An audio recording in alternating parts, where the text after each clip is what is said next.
This is Good Morning Mumbai with Hrishikesh. Aiyaary is here. 9th of Jan. Wonderful to see Sidharth Malhotra. What's up, my bro? Good, man. Good. How are you? And my mere dil ke kareeb, Manoj Bajpayee. Wonderful to see you, Manoj. How are you? Thank you, Hrishi. Thank you very much. And the beautiful Rakul, who's never been in studio before Yes, this. I think it's a debut. It's your debut. It's your debut. Yes, yeah. yes. So for that, a round of applause. I want to start with you because it's your debut. Right. I mean, your most amazing memories of having lived in cantonments, camps around this country. Talk to me about which are the memorable cantonments. Well, to start with, I think each cantonment has its own charm. Cantonments on the whole have a charm. And even now when I cross one and I see that, they have typically those things, you have that white paint on the building. On the trees also. On the trees. Yeah. The trees are marked, and then the red shamianas. So all of that, I think, still takes me back to my childhood. But I think Delhi Cant is something which will always be very close to my heart because those were my high school years. And then there was, when I was in my mid-school in Firozpur Cant was really nice, and we were very close to the Pakistan border. So it was an exciting tenure. And Delhi, I think the Cant leads up from the Ridge Forest into the main city. Exactly. Yeah? So my school was the Army Public School, Dhaula Kuan. So it was on the Ridge Road. And Ridge Road used to be this road ki yahan pe 8 baje ke baad nahi. You should not go after 8 o'clock, You should not be traveling late in the night in Delhi. But the cantonment is on Ridge Road, actually, if you look at it. Everybody who's lived in Delhi has memories of the Ridge Road. Yes, absolutely. Manoj Bajpayee, I'm sure you have college memories. Notorious area. Of the university, yeah. The Ridge, those days, Ridge used to be quite dangerous also for women to walk along. Not only for women, even the boys, kind of used to feel quite fearful taking a walk in the night, in a foggy night in Delhi, right? Absolutely. Unless you're going to the North Delhi Ridge to have your... I'm talking about North Delhi. What is that hospital which one used to go to have... No. To have... Guru Tegh Bahadur, right? Yeah, to have anda pav and anda omelette and things like that, yeah? Wow, that's there are so many. I mean, the right ITO and the Lajpat Nagar one. Come on, contribute to it, defense colony boy. Is it Paratha is at close to the airport before that. Oh, yes. Late night used to be on. They used to serve it in your car. And you could have all kinds of parathas, aloo gobi and anda. And we used to go for some reason. We were not even hungry at that time. We were just feeling it. It was such a cool thing to do. Midnight eating is never hungry. It's always about binging. Friends in college, we got a new car. And one of our friends. And we would just find an excuse to go there at 12 in the night and eat. And for some reason, no wonder I was chubby then. So. Now let's come to military espionage. I find it very fascinating. And I think Indian military espionage has been undervalued because we have grown up in a staple of Hollywood films where the Hollywood guy looks oh so cool. But I think what Neeraj Pandey has done has made us realize that the guy in the safari suit or the guy in Indian military uniform is as cool, if not cooler, than any Western counterpart doing military intelligence. And having done, this is your third project with him, if you count the short film. Mm-hmm. I would imagine you also think that is Neeraj's one of Neeraj's contribution to filmmaking in Indian cinema. Yes, I mean, it all started with Baby. Baby was quite an eye-opener for me too. I mean, when I got into the theatre to watch the film, I really didn't have any idea about the intelligence guys working and their routine. And when I came out of the theatre, the first thing that I've done, I gave him a call and I spoke to him about the intelligence department's working rules and as to how they work and what are the discipline they follow, how they what happens to their families, and does the family know about them or their reality or not, all of that, because I was completely baffled me. That was one area which was completely unknown to me and I was not familiar with. And after having done this film, I think not only me but also Sid, has had some kind of an eye-opening moments about the intelligence department's working style. They work as unsung heroes for the rest of the citizens of this country and they die as unsung heroes, which is such a tragedy. The other end of the spectrum, Rakul, I know that a lot of Faujis, especially the old guard, are very outraged by a sense of corruption in the defense forces. Through the sands of time, politicians and certain elements in defense, not army officers per se, but people in South Bloc have conspired to create some of India's biggest scandals. And as an army officer, it must have really outraged your dad. Talk about that. Right.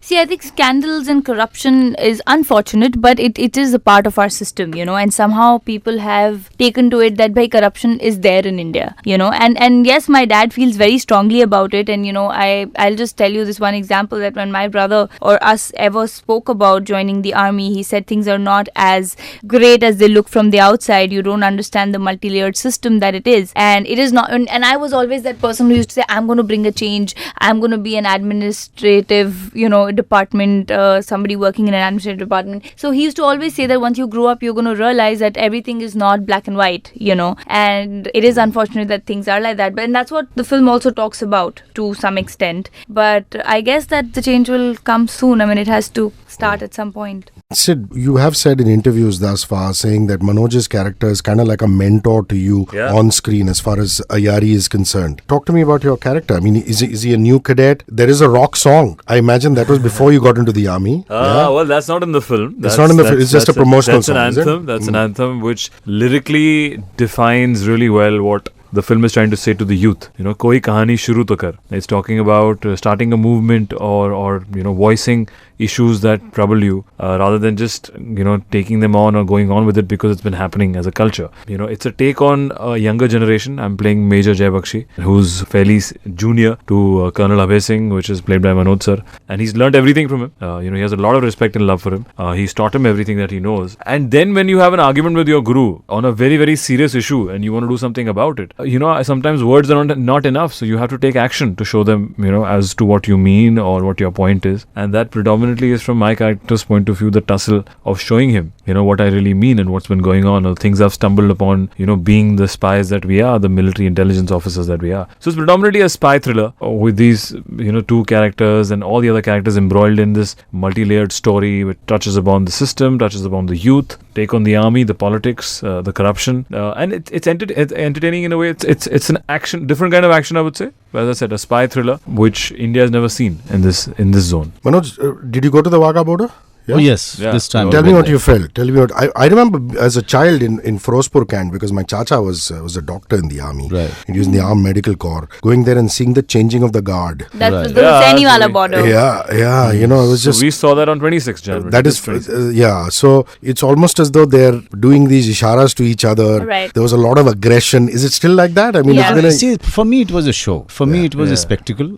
That's how it is designed, to entertain people, to really let them know as to what our army is meant for and what our army stands for. Nothing more than that. But yes, definitely this is one of a kind experience, and everybody should visit Wagah border just to witness that, just to be part of the crowd and part of that, the atmosphere which is created by, not only by the crowd but also by the Jawans, the way they cheer the crowd, the way they shout, and there are so many voices coming, and people, at least crazy.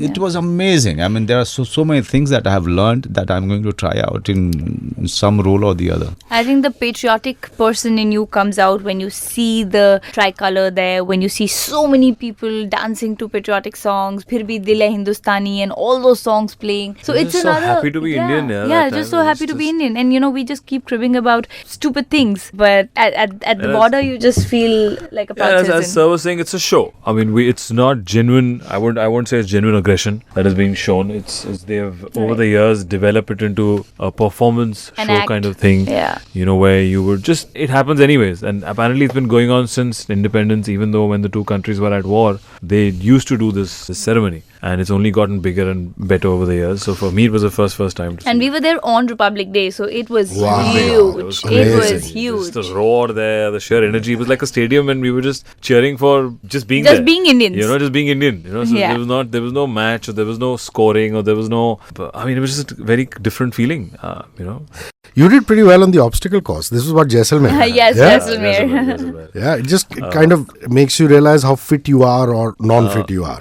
Yeah. We were, So tell me were- about hanging with the BSF Jawans. So we were in Jaisalmer. Our whole idea was there to just spend a day with the Jawans, starting with really early morning before the sun rises. And just around 6:30, 6:45, sun came out, and we were there on that field. They have this particular course that all the younger Jawans have to go, and I realized that divided according to age, 20 to 30 do a certain thing, 30 to 40 do a certain age, timing of that. So yeah, I mean, see, I do it for fitness. I don't do it as a job and a profession, but for them, this is serious business. They have to be that fit to carry that weight around, because at time of stress, that's all going to come in handy. So, I mean, hats off to them to do it, so well and so much that it looks second nature. We had all of us, doing a bit on it. Yeah, we all did. Rope climbing All the or climbing a obstacle. wall. Yeah, we had few hiccups, but I mean, Long pretty much, jump. yeah. And Manoj has been incredibly sporting about all the age jokes. So He's the youngest. He's the youngest here. It doesn't bother me because Lovely, that is something amazing. that nobody can miss.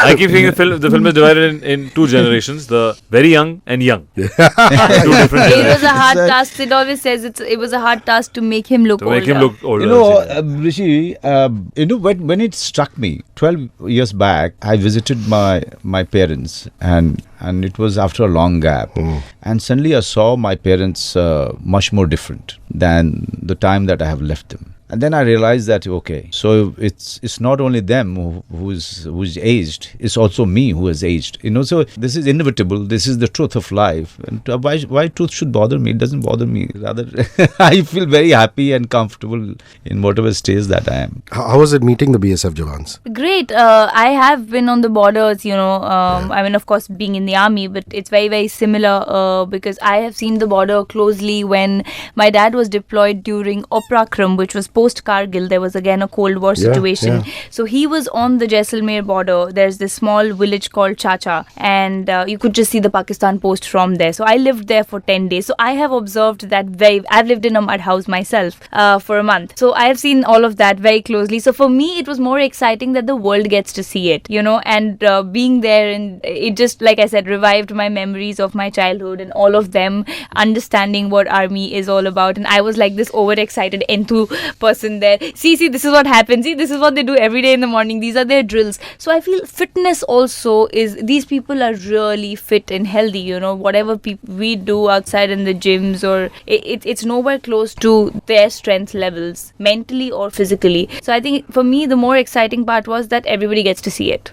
And you feel small, don't you, at points? Totally. It's a very humbling experience. Talk about that. Just the way they go about their day and talk about their stresses, be it the conditions they stay in or the weather they stay in or the duty they have to do.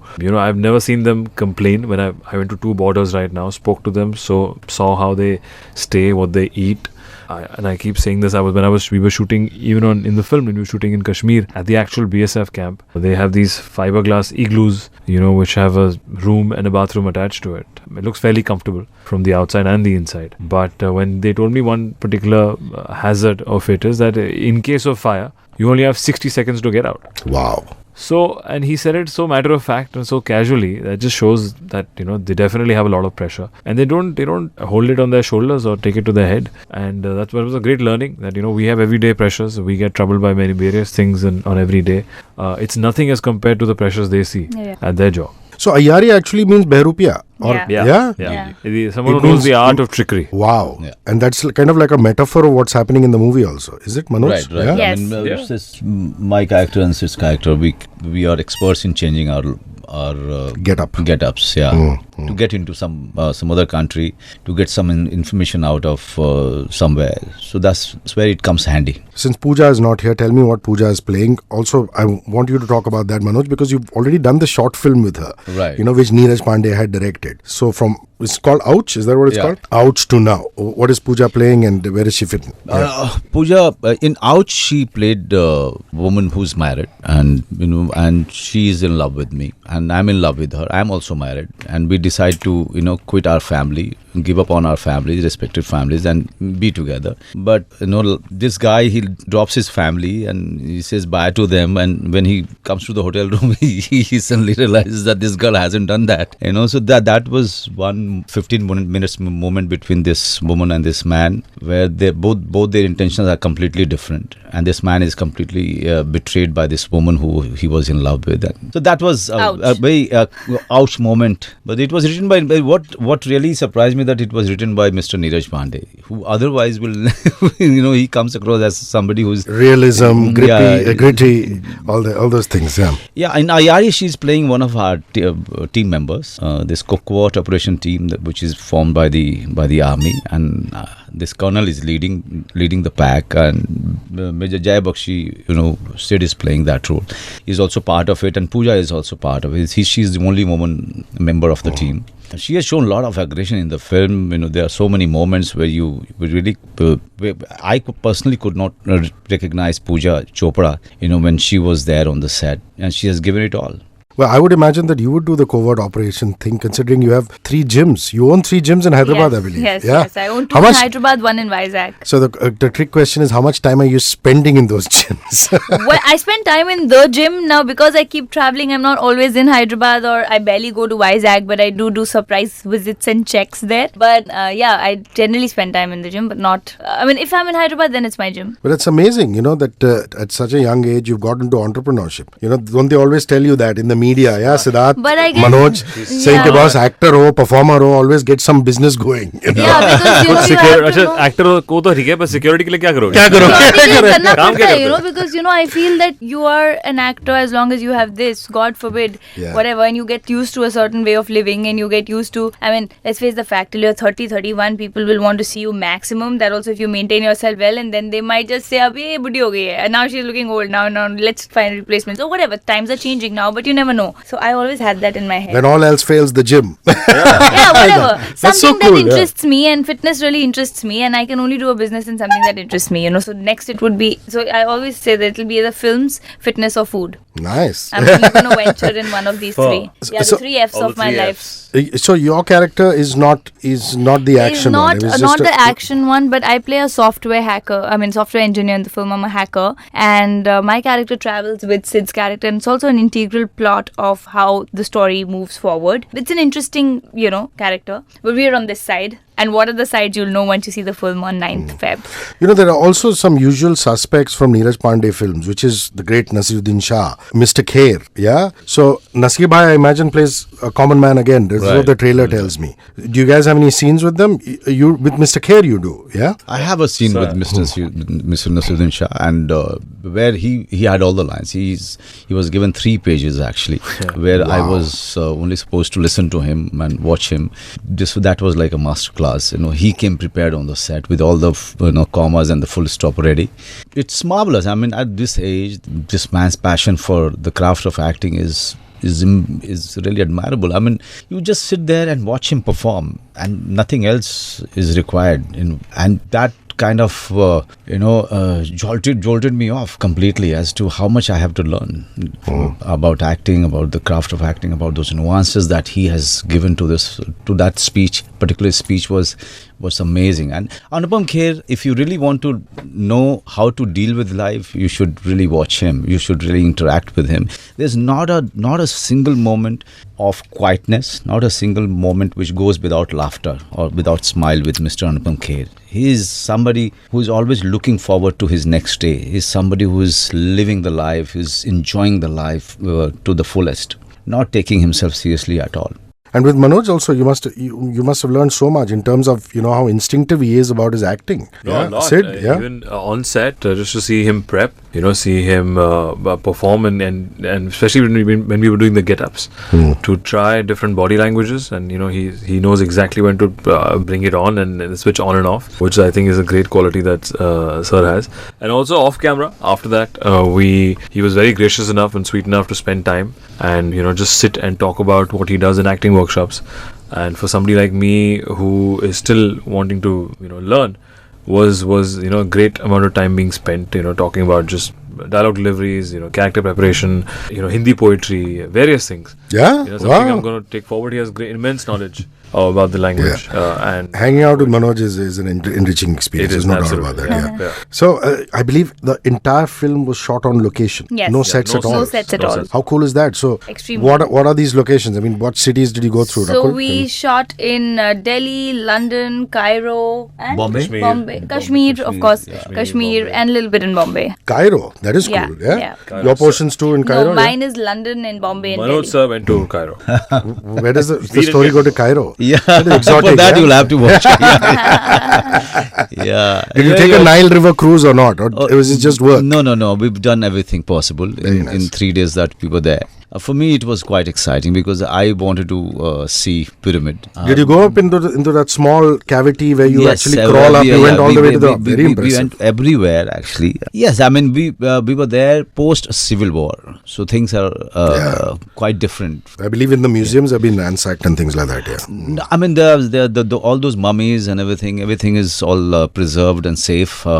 So yes, I mean thousands and thousands of years old civilization that you get to see and visit those museums is amazing. It's quite an eye opener.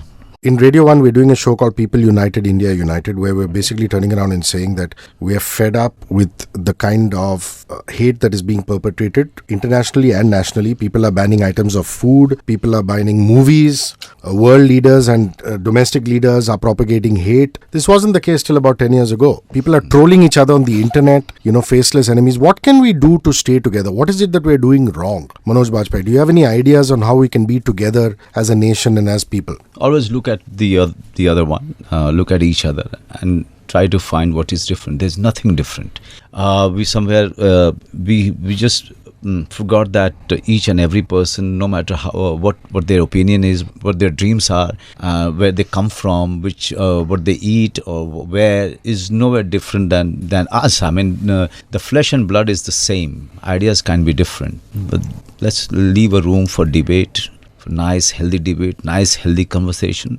I think feeling hope in humanity is the worst thing can we do to this world and to this country. Lovely. Rakul, any ideas? Well, I just feel that if each one of us starts from scratch, and that scratch is being human, everything can be taken care of. It's very unfortunate again that we're playing on the divide and rule policy still, even though we are an independent country, we are playing on the divide and rule with the various systems that we have now, be it the political scenario or the religious scenario. I feel that the emotions are being played upon by people who actually gain the maximum out of it, not taking names here, but I think so if we leave all of that and if we leave our personal benefits out, and as a society look at the positive side and just be human, just be nice to everyone, just kind of exude positivity, and the world will be a better place to be in. Lovely. Sid? Yeah, I think first of all it starts from being a good example, being the change that you want to see in people. If you see people spreading negativity,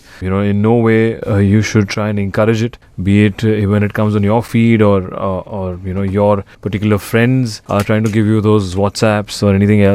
Make sure you in conversation thumb it down or not encourage it at least. I think that can be a good example. And yes, there is a lot of negativity that's been spread. India has always been a very diverse country with so many different cultures, so many different opinions, be it food, movies, writing, everything. It puzzles me that now people are giving into this, which was always been our strength. And I feel especially the youngsters, the youth, who I feel has the maturity and understanding to accept it, because I don't see or observe any animosity within them, would take up this and voice it and start a movement or just show how united they are. I think somebody has to do something about it. Last non-Aiyaary question. Who's your BFF and why? Who's your best friend forever? Get used to millennium speak now. Manoj Bajpayee. And there are too many actually. Since my childhood, I always wanted to, make friends and keep in touch with them. I have too many friends in my village, in the small town that I have studied in. There is Umesh and Pawan and Rajkumar from Betia that I'm always in touch with. Rajkumar is a farmer. Umesh is a jeweler. and Pawan is a contractor. That those are the people who always, whose presence in my life always remind me that I come from the roots, a very humble beginning, and they always make it sure to remind me every time that I give them a call. And Nikhil Verma, he works in an office here in Bombay. I have known him from Delhi. He never failed to remind me as to where I'm going wrong as a human being, as a person, or as an actor. He's my best critique. Lovely. Rakul, your BFF and who? I wouldn't be able to name one again. There's a bunch of friends. Two of them from school, Kushal and Anika, who've always been with me. And then we were a group of 5 in college. So the other 4 we were in different parts of the world. 3 of them are married. But we're still very, very good friends and make it a point to catch up whenever we can. And then I have a couple of friends who have become my best friends from the industry as well, the South industry. So yeah, I think I have a lot of friends. So. Who would they be? I mean, people in the profession, that's a rarity. There's Lakshmi Manchu, who is one of my closest friends. In fact, she came last week to Bombay because I've been Bombay bound for a month and she hadn't seen my face, and we're neighbors and we used to seeing each other almost every day. So she came down to just see me for a day. So I guess I'm blessed to have friends like that around. Your BFF? BFFs, yes. I have a group of 6 very close friends, mostly sadly in Delhi. Some of them I know since school time. Some of them I know from my college. A couple of them I met in Bombay and they're outside now. I find it very odd to take their names, but none of them are from the industry. I've lived majority of my life in Delhi, and then in Bombay I've only been in the business for 5 years. So yeah, and I think that's a correct group to have. They keep you very grounded. They keep you in touch with the real world and kick your butt when you need it. Absolutely, absolutely. There's no excuses, or they would never. There's no treatment that we get or I get, in that circle. Whether it's anything, there's no special treatment. So I think that's something which is very important for all of us. Manoj, love you, brother. I can't wait to see Aiyaary. Cheers, all the best. What is this? Rakul, Yes. thank you. Thank you so much. What is Hrishikesh This is doing? called a Bopu, brother. Bopu in your